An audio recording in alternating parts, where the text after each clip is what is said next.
Welcome back to an episode of Loose Bearings. We're here with me, Irfan, and Min. We have a very special guest here with us today. Before we start with our guest, please explore our social media pages. We have Instagram, we have TikTok, we have YouTube. And please do like, share, and subscribe to the channel. Subscribe. Kau betul ke tak ni? And roll the music. Here's the song. Kau tengok di sini, please, aku tak nampak.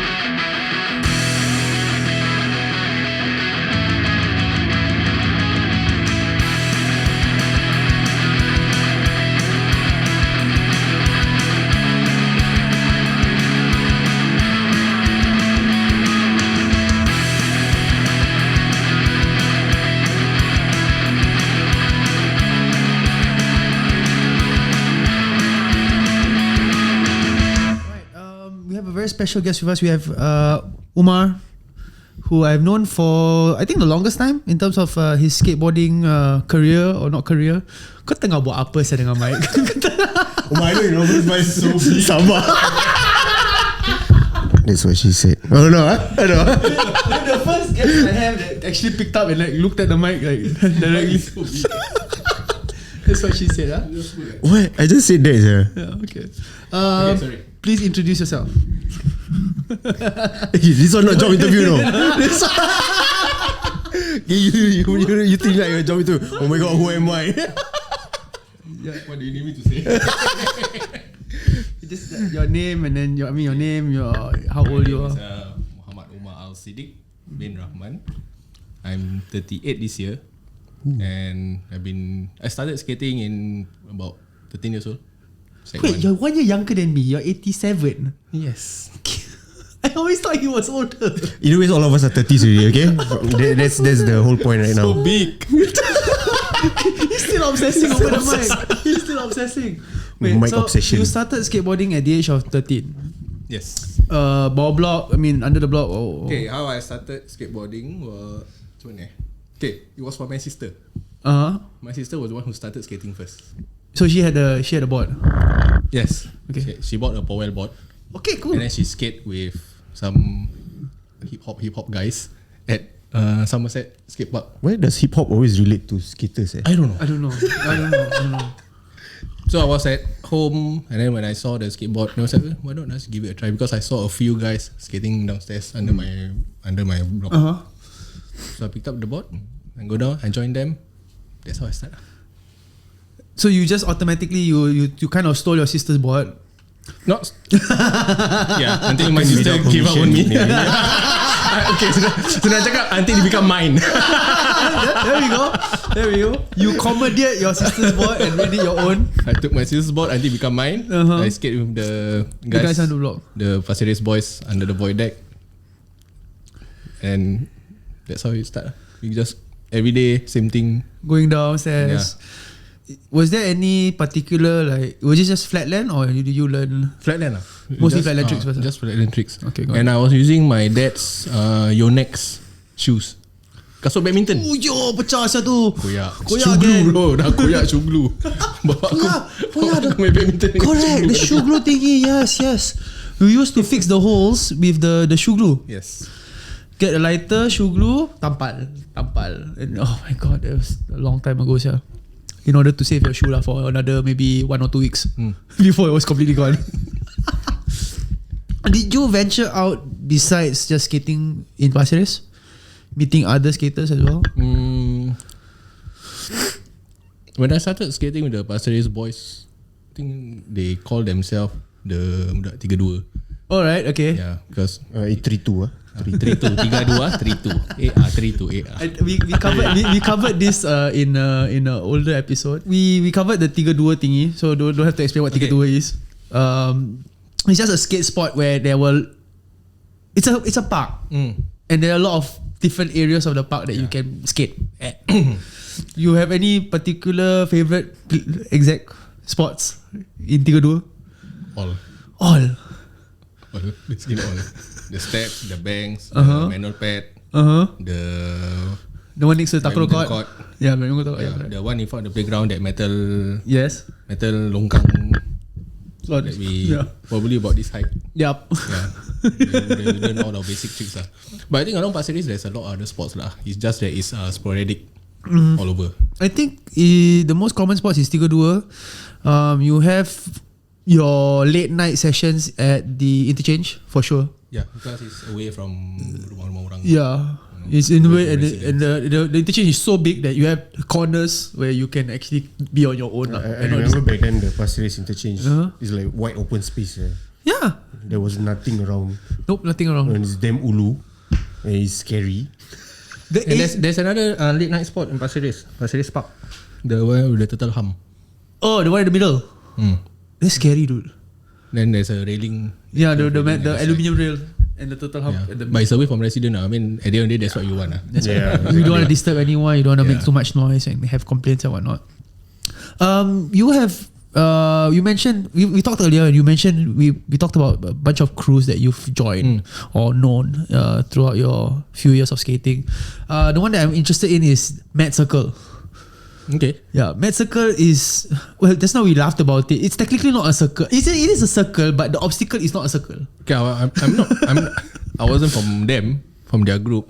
So when I was skating at Pasir Ris back then during my upper sec days, we only heard of them. I only heard of them. Heard of their existence. Okay. And from what the Pasir Ris boys shared with me, why they call themselves Mad Circle is because the curve is semi-circle, I think. Yeah. But the pondo is a circle. Yeah. For you to do a trick, you need to skate one round and then you attempt the trick. And once you land it, you want to proceed on to the next trick, you need to go one round again. So I think that's how that name Mad Circle came about. Yeah. I think that's cool. I also heard that because the curve is a bend, so you are used to grinding curb bend. I don't know if they apply it to a straight curb.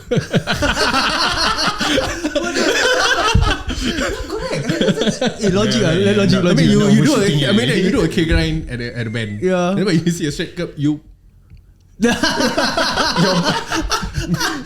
maybe your muscle memory was just lean more.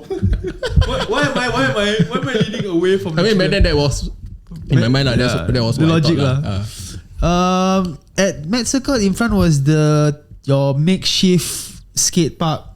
Basketball. It wasn't a basketball court. It was the one next to the petrol station. Okay, when I start to meet with the Mad Circle boys, I was already in my poly. Okay. I was already in my poly years. So that Mad Circle place, I think it's no longer there lah. I don't think so. So they shifted. I think they shifted their skate spot to that court beside the Shell station. And I heard that they get approval from the RC to skate there at certain time, certain day. And they also get approval to keep their props at the storage area at one of the blocks there. Because I mean, one of the skaters lived there. Yeah, one of the skaters lived there, and somehow he managed to get in contact with one of the RC members. Yeah, and keep all the stuff there. It's all under lock. Yeah, Tampines. Is it the one near St. Hilda's? Yes, opposite St. Now it's SPC. No, it's still there. Right? Yeah, the court is still there. Yeah. So the guys would, if you want to skate, you call the main guy, which is no names. You call the main guy, and then he would unlock the whatever is under the block, the chain, and then you bring out your stuff. It can be a rail, can be a box, can be anything. I know got like one like kicker. Yeah, I guess a kicker. There was a kicker. There was railings. There's a rail, grind box, high and low. Yep. There's a manual pad. Yeah. Because so over time they just create more. Yeah, they create more, and then you get to keep and then not bother people. There was one time they even painted the floor because the floor was very rough. Yeah, so correct. They allocate a certain spot to just paint it so that it's smooth to do flatland tricks. Wow, all this with approval from RC. That's what I heard. That's awesome, yeah. To get that kind of approval, usually we don't. I mean, I only go there to skate, man. So you got approval? Nah, I'm just here to skate, man. Oh, today's the day. Okay, Mad Circle day. Let's go. When you manage to this one, by the time you reach to get to know the guys from Mad Circle and 1852, the crew, right? This part will be your poly years already, right? Yeah. So you got sponsored when? Technically, sponsored is I wouldn't say it's a very loose word. It's a very loose word. It's a unofficial sponsor lah, I would say. Because I was part of the Terracotta team. Yes. Yeah. So there were a few batches of the team lah. So the initial batch was a whole bunch of them, all the strong street skateboarders. Very technical. Yeah. Huge. I only came in at the later part. Yeah. I only came in at the later part. And it wasn't long. Yeah, but we were sponsored with t-shirts, apparels, and shoes. Okay. Yeah. Wait, this was after the Conquest, right? Yes, it was after the Conquest. Sorry, I mean, Conquest is a skate video that was by Terracotta. It's skate, man. 2011, 2012? Yeah. Around there? Yeah. Okay, I'm gonna surprise you with one thing that I mentioned to you just now. I'm trying to make this into a trend. You're my second guest that I've done this to. I'm gonna mention a thing. It can be a name, can be anything, and I just want your reaction. Omar Salazar. Woo! No, do the shoe. No, that if you watch his videos, that's how he Yeah. No, I mean the shoe. Okay. That you took from me. I did. Oh, it was a giveaway. There we go. Okay, backstory. It was I think the Conquest video, and then after the video premiere, it was at home. Wait, now what is it called? Which one? Home Club, I mean. Home Club. Now it's what? HTA? No, Home Club is in the one the one opposite the one that in between both. Yeah, it's some club lah. Yeah, it's some club. They had the video premiere there, and then just apparently cross the river and the bridge. Terracotta had the shop there, and then they had a giveaway after the video premiere, so everybody rushed to the shop. And they were doing a shoe giveaway where I think, if I'm not wrong, they started throwing one side of the shoe. So if you manage to catch one side of the shoe, then you get the whole pair lah. If you go back, you get the pair. And I came slightly later, but somehow I was like at the back. I didn't want to go in front because it was like a freaking mosh pit already. All of a sudden, like a shoe came flying towards me. I caught the shoe, like, yeah! Okay, cool. Nike SB. Like for me, I was like okay lah.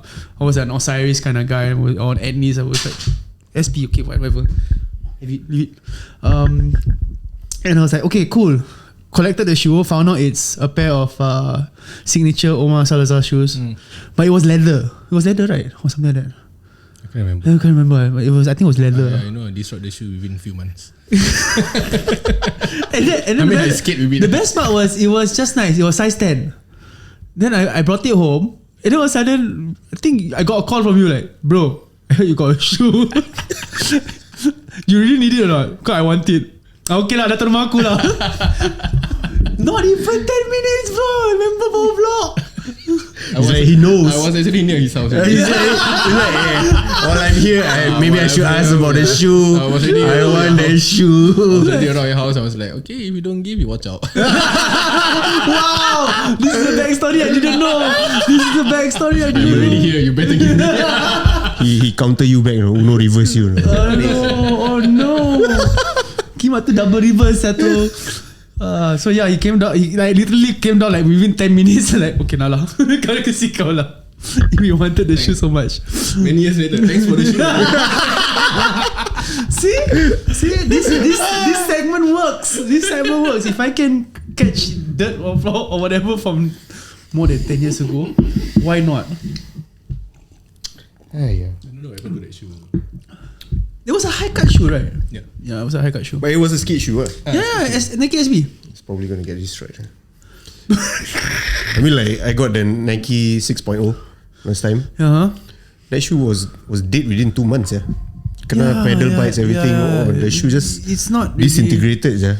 One thing, if you start riding or skating a lot, and I'm talking like maybe 3 times, 4 times a week, your shoes, I tell you, are like easy. Barely last 3 months. Yeah. Not even 6 months. Yeah, but the latest, the I think after the few generations of the Nike SBs, they were quite good actually. They're quite grippy, but I would say technology wise, like the best shoe so far, like that lasts like maybe a year. As far as to go is the Edneys. What's that stupid skater that is Ryan? Shackler. No, Ryan Shackler's punya any shoe. Ryan Shackler is Yeah, his shoe really lasts long. he's back, skating. Again. It's crazy. No, the latest. I mean, okay, side topic. Like, I watched the stupid X Games winter 2,160 kimat 6 rotation and 6.5 rotations. Aku tak faham tu. How can you spin 6 times in the air and then still have an understanding of where you are and land? Yeah. Aku tak faham tu. I just don't understand today's tricks lah. Back then it was just flat land. You land one trick, make it look steezy, make it look nice, call it a day, fun. I think it's the influence lah. It's the influence from how it was back then, and as the years progress, we are exposed to media. We are exposed to videos through our smartphones. Yeah, I guess. And the availability of facilities, Yeah, correct. which is skate parks. Back then there wasn't What's your first skate park since you mentioned skate park? youth park. The old youth park that is the sloping. Yeah, the skate sloping park. one. But I only went there, like I started going there in Sec 3. And then when I learned, that's the thing about secondary school. When I was skating in secondary school, I learned a lot of tricks. I mean, that is the foundation year for all athletes lah, in general lah. So when I learn new tricks, it's very dangerous because the next day I will skip school. I was so that I can skate and practice that trick over and over again. Oh, okay. So wait, you are practicing the typical. We came up with this. We found out from the BMX side where we have certain friends who, if you ride or skate or lepak with, right, you have your session, right, and it's the kau tak pull off trick, kau tak balik rumah. You skate, there is there such a thing? It's called last try. Oh, for us it's not last try. We never say last. We say one more. But you say last try, but that's the biggest lie lah. Yeah, that's why that's why we don't say last, because if we say last, you're not gonna do it again. So you're like, hey, one more. How many more times you want me to do? Just one more only. Now that's the way we learn it. Okay. So for skate is last try. Skate is That's crazy. But the last try is always a lie lah. Yeah. It's a lie. It's all almost know like it's skip. We all know it's a lie. Then you know it's a lie when your another friend go and buy another drink. Then you're like, oh shit, I'm gonna lend this one to that. Okay, last try. Then the next thing you know, everyone just like another cigarette. Apa? Kata nak balik. Let lu lah. Take a cigarette again. Oh boy.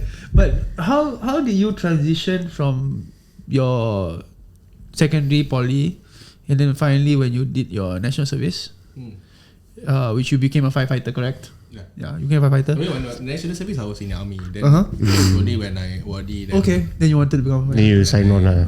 I applied for a job as a full-time firefighter. How do you manage that plus the skating? Because the firefighter is shift work, correct? Yeah. So Okay, you to start off, when during my secondary school days, I thought that I would stop skating by the age of 21, because back then in my secondary school, during my secondary school, I thought 21-year-old is already old.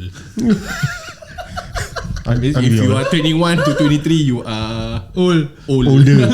You are a man. You're supposed to work. That's an old school mindset, right? kau dah tua tu. Kau dah 21 go and find job, man. So during poly, school times were more flexible. So get to skate more, and then during NS, no choice. You can only skate on weekends. Correct. Yeah, and then when you ORD, all hell break loose. Correct. I skate more. You try to skate. Just keep on skating more and more. And the next day, I know I'm already 23. It's like, wait 2 years. When I was I'm 21, right? No. I thought I'm gonna stop skating at 21.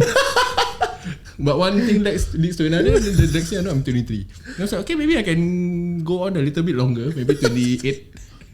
You always put a number on it. I always put a number. Maybe 27, 28. Maybe my vision of old back then, 21 years old. Now maybe 28. Push up a few years. Push up a few years. Well, then look at the decade, and now you're still skating. Now 37, yeah, I'm still skating.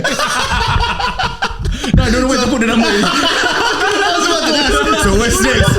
So CPF retirement. I think CPF retirement time. You put the number there, then you push. You put the number there, then you push. No, you reach already like, never mind lah. Move again. Terlajak.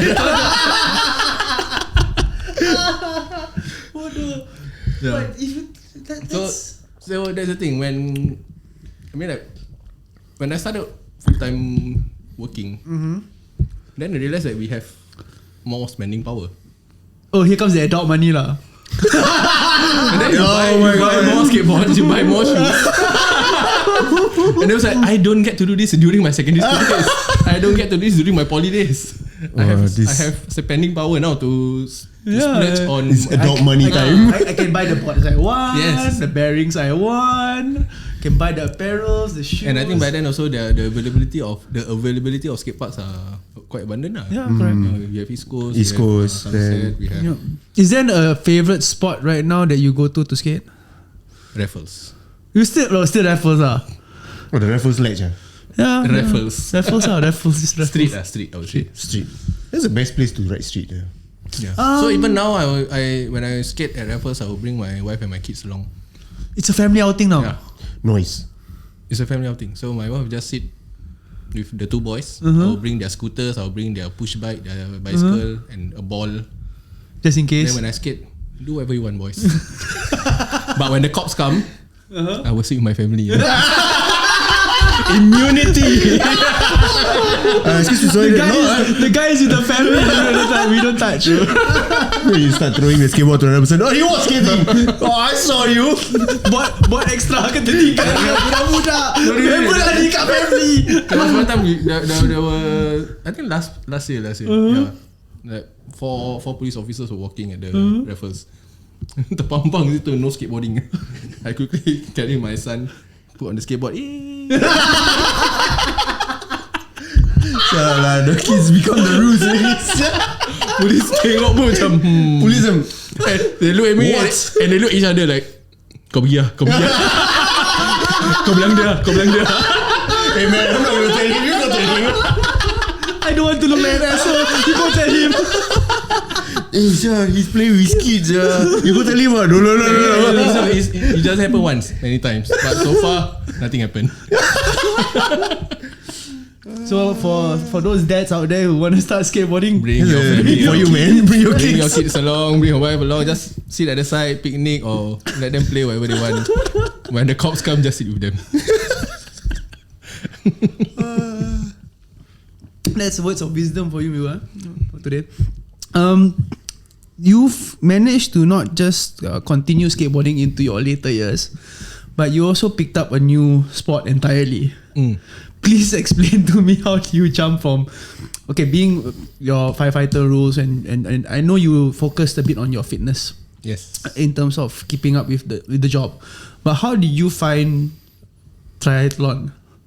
Yeah. Or just did you by accident or is it because of certain sports? It was during my time. Because of my job, we need to do maintenance training. Yeah, like it was same like skateboarding lah. You learn the new tricks as you age. You can no longer learn new tricks anymore already. It's all about maintaining what you have. Correct. Yeah. So likewise for fitness, because of my job, I have to pick up something to maintain my fitness. Okay. Yeah. Simply said. So running has been part of it because we take IPPT. Okay. Yeah.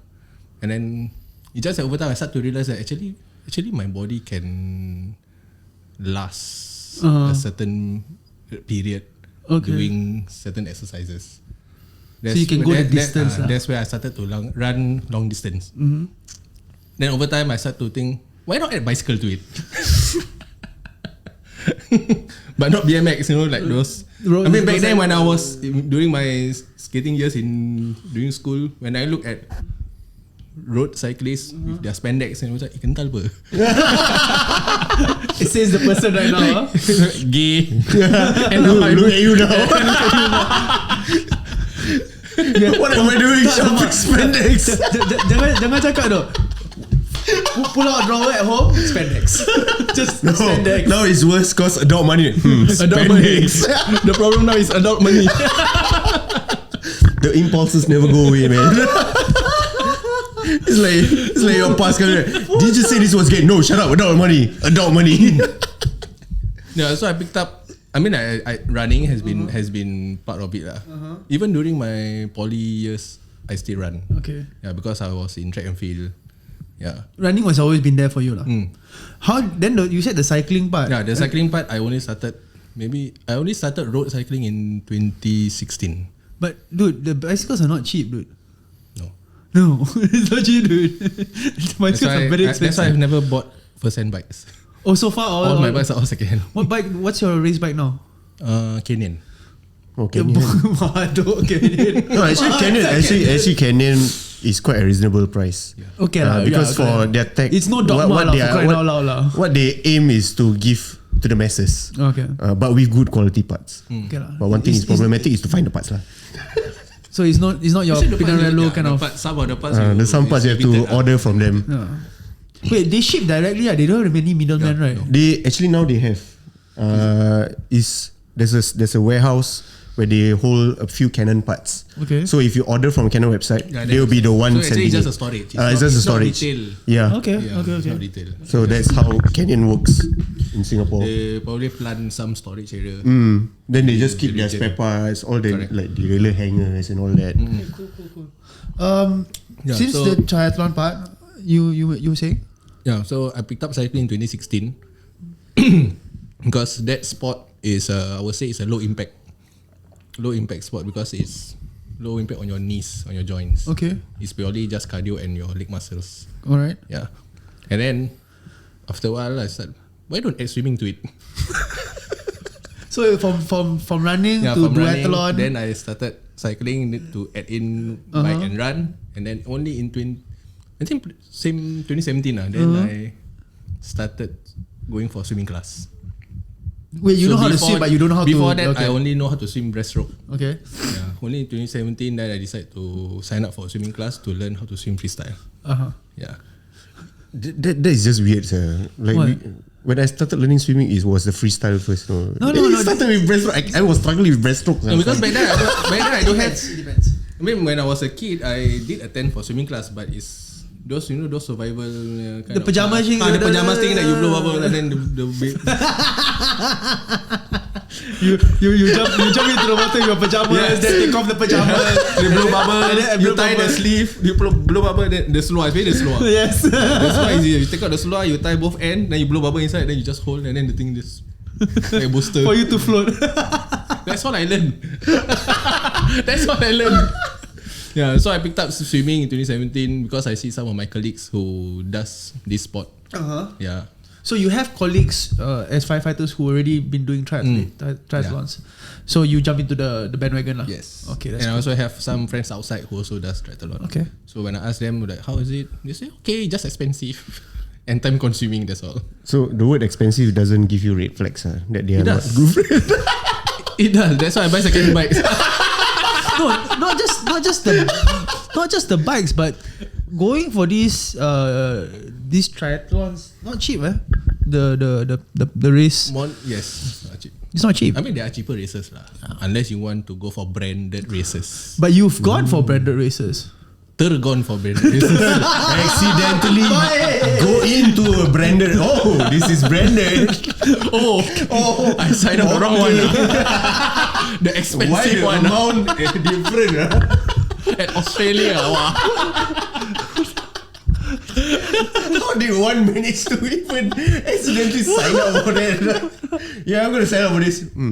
Why is it a bit more expensive? Never mind lah. Could you tell us which race was that? Ironman. Ironman. You went for Ironman. Maybe that's why he's wearing that. Wait, Ironman 7.3 or 70-30 or? Okay, I started doing triathlon in 2017.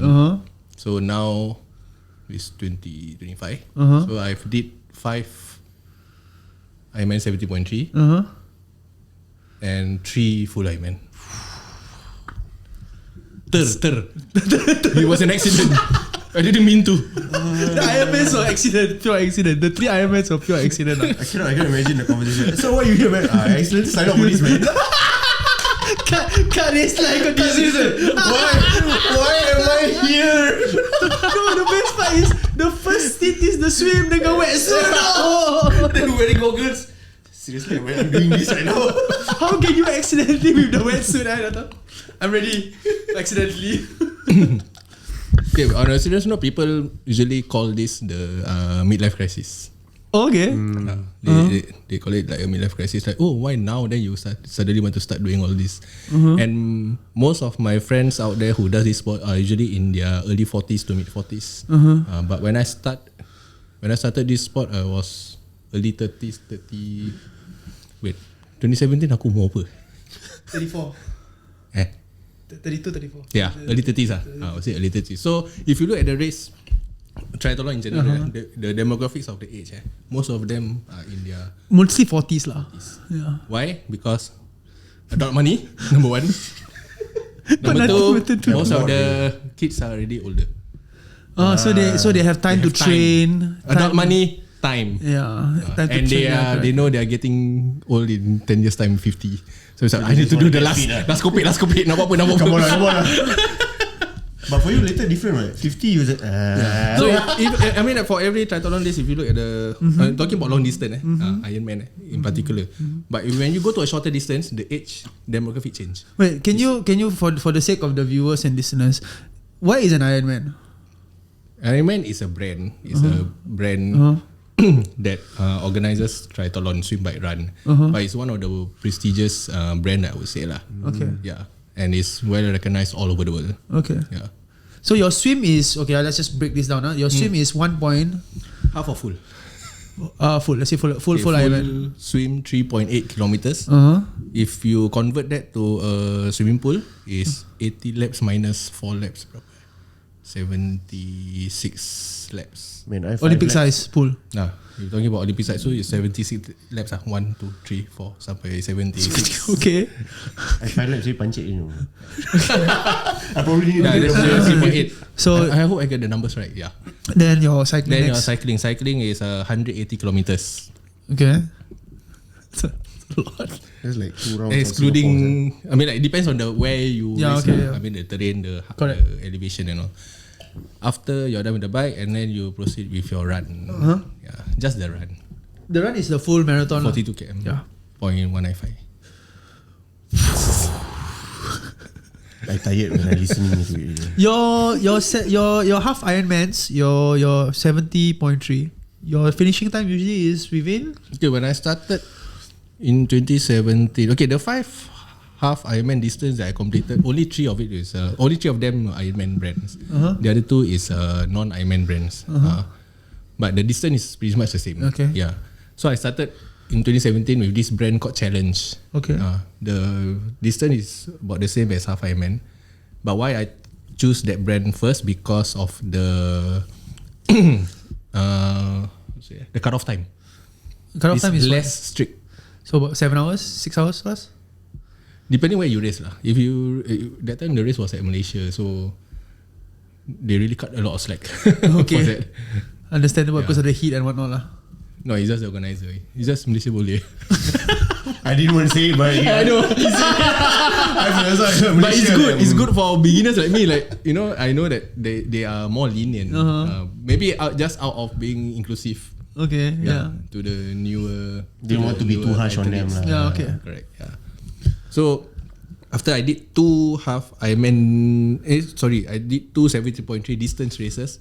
The third one, then I did the half Ironman brand. Okay. Because of the strictness of the cut-off time. Okay. Because they will put a cut-off time for the swim. Yep. Once you exceed the timing for the swim aja, you cannot continue. Okay. Yeah. So consider as you disqualified already. You Forfeit. cannot continue. You cannot. It's just you end your race lah. Yeah. Because they're very strict on the cut-off times. Senang cakap, you swim slow. Yeah. You're slow. Stop. Go home. You see slow, you tired already, right? You go home. Yeah. So The first Ironman that you did, the first branded Ironman one was in where? 2019. Which location? Davao, Philippines. Wow. Yeah, so that was the first half Ironman. That one Ironman was elevation and whatnot. That must be crazy. That was, I mean, the bike was quite flat, but the weather is pretty much the same as here. And during that days, I got diarrhea. Oi! And I got a flat tire at the last 10 km of the bike.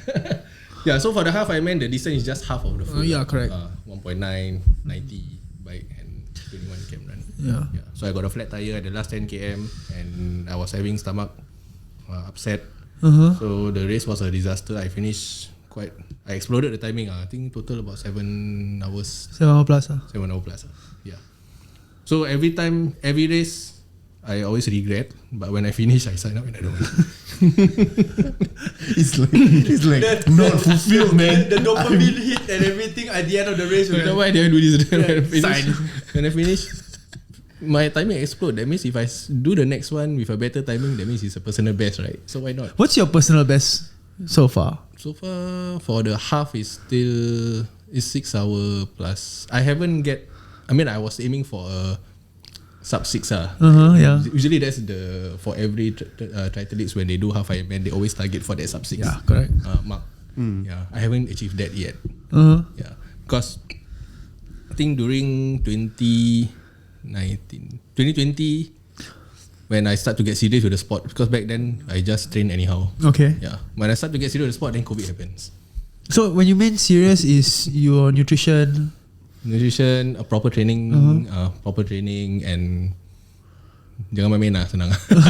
Understand? Back then when I race, I was just fooling around. Just your old regime lah. Yeah. Stick to it lah. Okay. Our last guest is sub 6. Yep. Yeah. She's good. Yeah. She's fast. I haven't achieved that yet. So yeah. So after COVID, then I decided, okay lah, then just when everything resumed in 2022, just do full lah. You went for full? Yeah, I went for full in 2022. You didn't go for like another 70, you went for full? So we went for full. And how did that turn out? Fun. I mean, I was aiming for sub 13. Sub 13 hours. But at the end of the day, I just want 12 hour plus. It can be 12 hour, 59 minutes, 59 seconds. Exactly. But I finished in 13 hours and 2 minutes. Dude, more than enough. So I exceeded by 2 minutes. I exceeded by 2 minutes because of a few reasons. I had a 5-minute draft penalty. But on top of that, also during my transition, I did my salat. I did my prayers. Okay. Yeah. So how was that? Like in between the when I did 3 full Ironman, and all these 3 I include prayers in during the transition. All right. As a form of meditation, as a form of just to calm yourself down, or no, to kadak the Zohor and Asar. Okay, understand. So I will have my kain and everything semua. Yeah. So especially after the bike, after you finish your 100 km bike, and then before you proceed for your run, that's where you transition. You combine your Zohor and Asar together. Okay. Salat, and then for Malaysia, they even provide a praying place for you. Yeah. That's amazing. Let's close up the podcast by asking you. I just want to go back full circle. We talked about this briefly just now. When you start skateboarding, and throughout the years, decades. No, almost decades already. You say old already. Decade, I think more than decades. Two decades already. 2 decades already. 2 decades. Have you applied anything from when you first started skateboarding or throughout your skateboarding through the other sports that you've done? I did. Skateboarding as a whole, it boost up and establish my self-esteem. Yeah. And what do you mean by self-esteem? Like what? Confidence? Yeah. Your confidence, your I don't know. Every time when I skate, after every skate session, I feel grounded. I feel grounded to myself. So there are days that when you go through life, you just feel that you're not being yourself. Yeah, your mind are just all over the place. Yeah, but after every skate session, when I finish the session, when I sit down, I feel grounded back.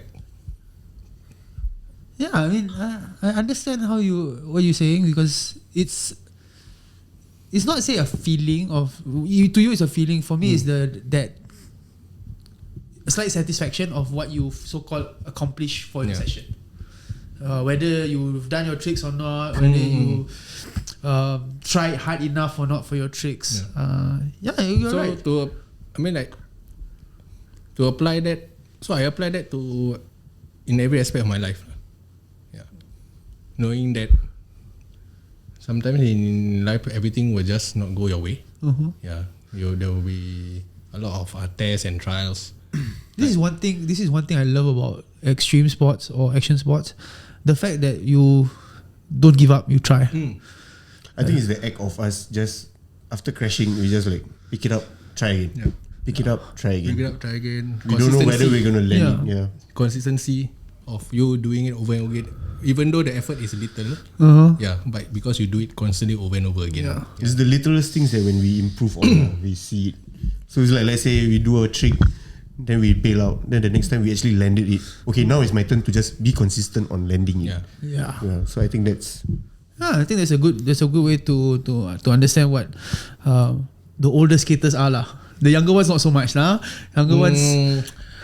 I couldn't say because I don't mix with the younger generation much. No, so but we for don't, us when we were younger, it's like all about just I need to pull off the trick, and you're like a freaking sponge. Badan macam sponge though when you were younger.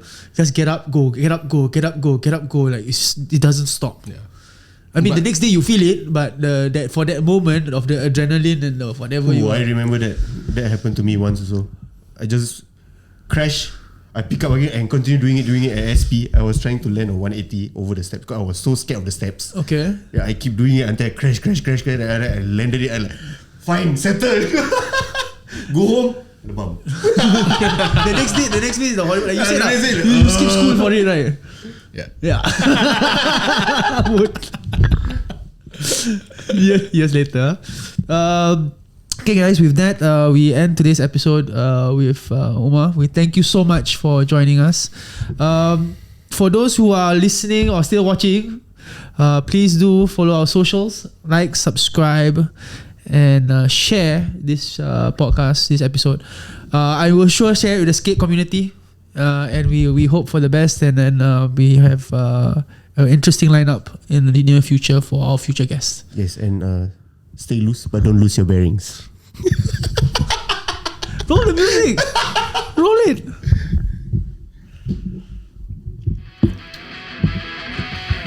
Ni first episode ketawa macam orang bodoh. Bodoh dah. Aku tak pernah ketawa di dalam aja.